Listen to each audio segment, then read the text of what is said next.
नाम गरिमा सिंह है। आज मैं आप लोगों को कुछ दिखाने वाली हूँ। ये लंबी चौड़ी सरपट भाग रही सड़कें नए भारत की बुलंद तस्वीरें हैं।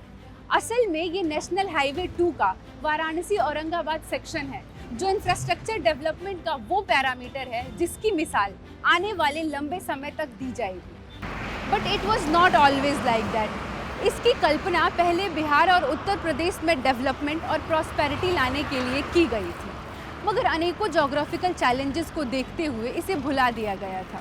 But it was brought into the reckoning by our visionary prime minister Shri Narendra Modi जी।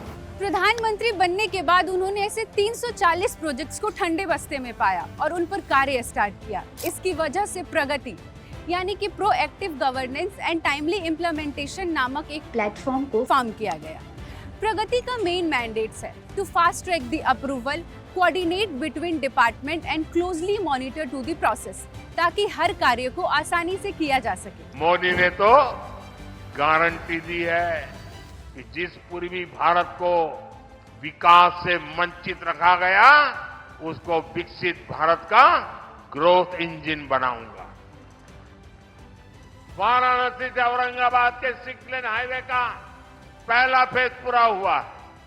आने वाले 5 वर्ष में ये पूरा होगा तो यूपी और बिहार को बहुत फायदा होगा। ये वाराणसी और औरंगाबाद जो हाईवे है, हमारे गाड़ियों के लिए आने जाने के लिए हमारे जो समय पहले लगते थे कम से कम 5-6 घंटा 7 घंटा, गाड़ियाँ खराब हो जाती थी, बसें खराब हो जाती थी, वो अब लगभग 2.5 घंटे 3 घंटे में आदमी अप डाउन, मतलब सुबह गया शाम आ गया। औरंगाबाद, वाराणसी टू औरंगाबाद। प्रगति के सक्सेस के बारे में सिर्फ हम नहीं, ऑक्सफोर्ड यूनिवर्सिटी ने भी अपनी एक report from gridlock to growth, how leadership enables India's Pragati ecosystem to power progress में बताया है कि कैसे भारत के कैपेबल और विजनरी लीडरशिप ने इंफ्रास्ट्रक्चर डेवलपमेंट के माध्यम से विकास को एक नए लेवल तक पहुंचा दिया है।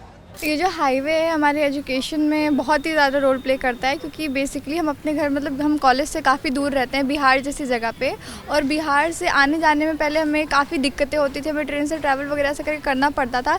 लेकिन ये हाईवे बन जाने की वजह से हम अब आसानी से अपने घर से यहाँ तक आ सकते हैं और जल्दी आ सकते हैं। ये बात तो आप सभी मानोगे कि प्रगति के वजह से NH2 का Varanasi Aurangabad section local population की प्रॉस्पेरिटी और इंक्लूसिव ग्रोथ का आधार बन गया है। हाईवे बनने से इतना फायदा हो गया है कि इसको हम कह नहीं सकते। बता रहे हैं हमारे व्यवसाय में 200 गुना फायदा, 200 गुना हमारे यहाँ आदमी बढ़ गया है। पहले हम लोग 10-5 हज़ार का बेचते थे, आज 1-2 लाख का बेचने लगे। मोदी जी को हम बहुत बहुत धन्यवाद देना चाहेंगे। लेकिन ये सब इतना आसान नहीं था। इंजीनियरों को पथरीले इलाके, land acquisition issues, densely populated areas और अनएक्सपेक्टेड क्लाइमेट कंडीशन जैसे टफ सिचुएशंस का सामना करना पड़ा। पहले हम यूपी में 10 दिन में हम पार करते थे यूपी को, आज हम 2 दिन में पार कर रहे, राजस्थान पहुंच जाते हैं हम इधर, या फिर हरियाणा पहुंच जाते, राजस्थान यानी उत्तर प्रदेश हम पार कर जाते 2 दिन में। लेकिन advance technology, efficient planning, team work और डिटर्मिनेशन की वजह से आज ये नेशनल हाईवे पूरे एरिया के लिए डेवलपमेंट का सिंबल बन गया है। आज ये न केवल उत्तर प्रदेश और बिहार के लोगों को जोड़ता है, बल्कि बिजनेस, एजुकेशन, एग्रीकल्चर और एम्प्लॉयमेंट जैसे अनेकों अपॉर्चुनिटीज को भी पैदा कर रहा है। अरे हाईवे बनने से बहुत आसान हो गया, आराम से हम लोग ले जाते हैं, मंडी तक पहुंचाते हैं, धान का बिक्री करते हैं।